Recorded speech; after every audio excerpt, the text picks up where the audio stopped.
Hello my dear student, welcome to my channel. நான் உங்கள் வாத்தியார் டாக்டர் ராமன். இந்த ஒரு பர்டிகுலர் சீரீஸில் என்சிஆர்டி கிளாஸ் 12 இருக்கக்கூடிய புக் பேக் கொஷின்ஸோட சொல்யூஷன்ஸ் தான் நம்ம பார்த்துட்டு இருக்கோம். அந்த வகையில் இப்போ நம்ம பார்க்க போகிற சாப்டர் வந்து ஹேலோ அல்கேன்ஸ் அண்ட் ஹேலோ அரேன்ஸ். நீங்கள் முதல் முறையாக நம்ம சேனலுக்கு வந்திருக்கீங்கன்னா மறக்காமல் நம்ம சேனலை சப்ஸ்கிரைப் பண்ணிவிடுங்க, அதோட பெல் ஐக்கானையும் கிளிக் பண்ணிவிடுங்க. இப்போ நம்ம வீடியோக்குள்ளே போகலாம். கொஷின் நம்பர் 20 பாருங்கள். The treatment of alkyl chloride with aqueous potassium hydroxide leads to the formation of alcohols, but in the presence of alcoholic KOH, alkenes are the major product. Explain அப்படின்னு கேட்டிருக்காங்க. So alkyl chloride வந்து aqueous KOH கூட react பண்ணும்போது நமக்கு alcohol ப்ராடக்டாக கிடைக்குது. But அதுவே வந்து ஆல்கஹாலிக் KOHோட ரியாக்ட் பண்ணும்போது நமக்கு அல்கீன்ஸ் வந்து ப்ராடக்டாக கிடைக்குது. ஏன் அப்படிங்கிறத வந்து கேட்குறாங்க. ஸோ முதல்ல நம்ம என்ன பண்ணலாம், அக்வஸ் KOH அப்படிங்கிற ஒரு கண்டிஷன் எடுத்துக்கலாம்.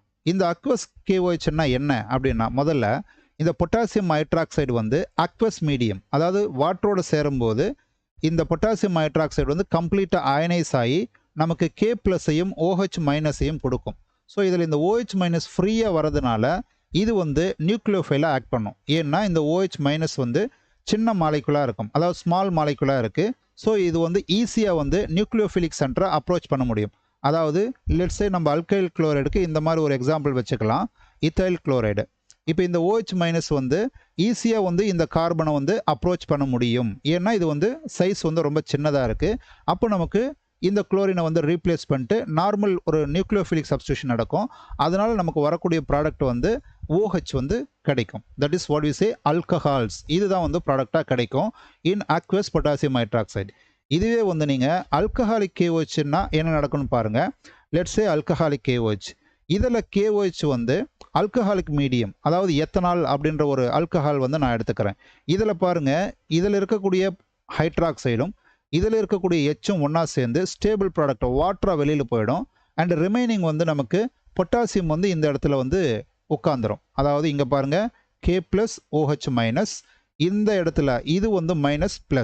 இந்த சார்ஜை வந்து நீங்கள் ரீப்ளேஸ் பண்ணி போட்டால் உங்களுக்கு தேவையான ப்ராடக்ட் கிடைக்கும். ஸோ இந்த ரெண்டும் ஆல்கஹாலிக் மீடியமில் பொட்டாசியம் ஹைட்ராக்சைடு என்னவா மாறுதுன்னா பொட்டாசியம் ஈத்தாக்சைடாக மாறுது. சரிங்களா?